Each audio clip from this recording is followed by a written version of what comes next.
Hey everyone, today's video is going to dive into all of the exciting things coming for the Age of Empires and Age of Mythology franchises.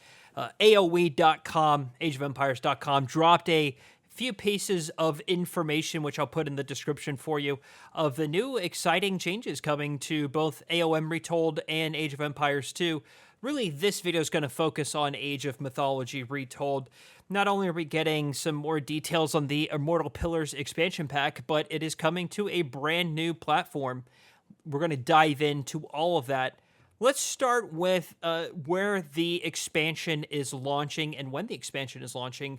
The Immortal Pillars expansion comes out March 4th, so 1 month from the date of recording this today will be the launch of this new expansion. If you already own the premium edition, which I think most of us and most of you do, that's the one where you get the additional fourth god for Norse mythology, where you get Freyr. If you already own that bundle, you're going to get this at no cost. And if I remember right, there actually is a second DLC that is already confirmed for AOM Retold that will be coming later. If you remember way back in the day, AOM got a port of its legacy version to Steam. That was called AOM Extended Edition, and that included some quality of life changes, like it had widescreen support, and I think like the water particles looked nicer. And anyway, it's something that put the game on Steam for the first time, and that might have come out a while ago. I want to say somewhere around 2013, maybe a little bit later. And that was, of course, AOM came out maybe 2002, 2003, somewhere around there. And years after it was on Steam, AOM Extended Edition, there was a expansion that covered the Chinese pantheon. I want to say it was called Tales of the Dragon. And that DLC was so poorly received. I think it was like one of the worst rated, if not the worst rated DLCs in the entire Age of Empires franchise. And even though I never played it, I've heard from others that it just like doesn't even function. Like it doesn't even work as as like a product. There's so many bugs, so many issues with the civs, the units, things like that. So I'm glad that they're taking the time to remake this properly, make sure everything works. I have no idea what carries over from that extended edition DLC into this one, if anything. I mean, that might be completely different. In the article down below, it talks about some of the new gods. I think these are all the minor gods, so there's 12 of them. There's a new 9-level campaign that says immerse yourself in the narrative journey throughout Chinese mythology. New mythical units. Of course, there's going to be a new Titan, and 7 new maps explore diverse biomes inspired by China's iconic landscapes. This looks pretty cool. It says a new pantheon of gods is included, so it talks about it looks like 4 major gods in here. There's a brand new Chinese pantheon page as well. Some of the art that they've shown is really colorful and pretty. Talking about how the campaign is pretty epic. There's new maps and biomes. It says an expansion like any other, more than just an expansion. Immortal Pillars is a gateway to a culture brought to life with authenticity and passion. Whether you're a seasoned player or new to the AOM saga, this expansion captivates with its unique blend of strategy, mythology, and storytelling. So that looks really cool. I'm actually really excited about this. I think any expansions to AOM is a good thing. I think it kind of identifying itself as a separate AOM game compared to the legacy version is really cool.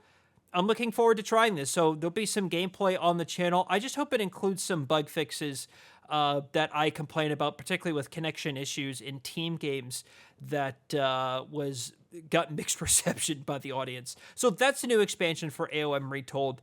The game is also going to a brand new platform. Looks to be at the same time that this expansion launches March 4th. The game AOM Retold is coming to PS5. It's also launching with AoE 2 Definitive Edition, so there's going to be 2 Age games. I don't think it actually has a release date for AoE 2 on PS5, so I would assume it's coming at a later date, not March 4th. But it looks like on March 4th, it does say first on March 4th, AOM Retold will expand. We welcome PS5 players to adventure with Arcantos, so on and so forth. You know, I think if this were to happen a couple of years ago, people would have lost their minds like, oh, this is so cool. But since we've seen console launches already with AoE 2, AoE 4, and AOM on Xbox, I think it just kind of makes sense, and everyone's like, oh, yeah, okay, that makes sense that it's coming to PS5. This is another Xbox property, of course, where the game is jumping over to a competitor's platform. I personally don't care because I do think the best way to play an Age of Empires game is on PC, but I know there are people who either don't have gaming PCs, it doesn't work with their setup, or they just prefer the simplicity of a console. I'm excited that people get to try this out. You know, if you're a fan of the channel, just a small piece I want to add is I wish that this project or journey or whatever you want to call it that Microsoft is on, moving all of their games over to PS5. It would have been so cool to see Halo Wars 2 on PS5. That would have been absolutely awesome. It looks to be like there's a little tooltip down here. It says all game updates from March 4th onwards will go on all platforms simultaneously: Steam, the Windows Store, Xbox, and PlayStation 5, and players will be able to play together. I think having games on more platforms, especially RTS games with crossplay, is really, really important. And I'm assuming if they're bringing AOM Retold, they're going to eventually bring AoE 4 to PS5. I think it's just a matter of time because the only two, well, there's 3 Age games on Xbox. It's AOM, AoE 2, and AoE 4. The odd one out is, of course, AoE 3. Like I said previously, AoE 2 Definitive Edition is also coming to PS5. I think that that's really cool. AoE 2 is just a game that will not, it just won't go away despite all these years later. And I gotta give credit to people who have been playing it for now more than 20, what is it, close to 25 years that people probably have been playing this game. So it's coming to PS5 with all of its DLCs. It also says alongside this release, we'll be dropping one of the most exciting DLC expansions for AoE 2 yet, packed with new content, new civs for ranked play, and ready for all players to enjoy across all platforms, PC, Xbox, and PS5. They showed some screenshots. It looks like AoE 2. It's just the game that keeps on giving. That game has received so many expansions. It is so popular. Shout out to AoE 2. Real quick fun fact, I don't know if you know this, AoE 2, this is now the second time it's launching on a PlayStation platform. For those of you in Europe, or if you want to emulate it, AoE 2 did launch on the PlayStation 2 like 20 years ago. It was like one of those smaller releases regionally. AoE 2 did, in fact, launch on the PlayStation 2. So AoE 2 launching on the PS2, already out, of course, and now PS5. It just decided to skip PS3 and PS4. And technically, if you want to get into the weeds, it also a port or a, well, it's not even remotely close. It's a turn-based strategy game called Age of Empires: The Age of Kings came out on the DS as well. So it's that this franchise is all over the place on the platforms it's out, but that's really cool. Finally, for those of you who enjoy AoE 4 like myself, it's actually getting 2 expansions this year. We knew that one was confirmed and that they were working on it, but they announced a second one. The first DLC is going to be called Knights of Cross and Rose. So I am imagining that is going to allude to an English, either whether it's a variant civ or a new civ.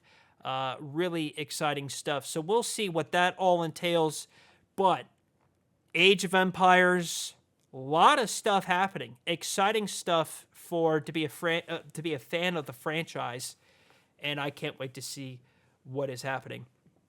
I pass the question on to you. What are you most excited about for all these announcements? Is it AOM coming to PS5, AoE 2 getting yet another DLC, or is it AoE 4 getting a expansion that is finally named? Whatever your excitement is, please let us know in the comments down below. And we have an AoE channel in our Discord where we're talking about Age of Empires all the time, and we are publishing AoE 4 multiplayer videos all the time on the channel as well, so be sure to check that out. That's going to do it for me. Thank you all so much for watching, everybody, and I'll see you, James.